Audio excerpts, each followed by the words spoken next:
ser meget lovende ud. Hej så! Hej! Hej. Har du haft en hyggelig dag? Ja, jeg tror, jeg har haft en hyggelig dag. Nu er sød, Camilla. Nu er sød. Fik du talt med hende? Ja, det der tror jeg.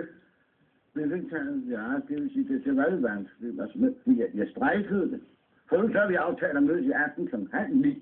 Og så skal jeg nok gøre noget ved det. Hvor skal I hen? Hvor skal han? Der står en lille sæt. Skal se, står en lille sæt. Diskklap. Diskklap. Skal være uhyre interessant sted, hvor man rigtig kan sidde og slude sammen. Fred og ro.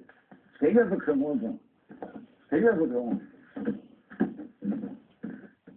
Skal vi ikke have noget at spise? Nej, tak. Jeg tror, jeg tager det lærer mig lidt. Så jeg kan være fin form til jer. Ja, det er åbenbart noget. Hvad gør vi så?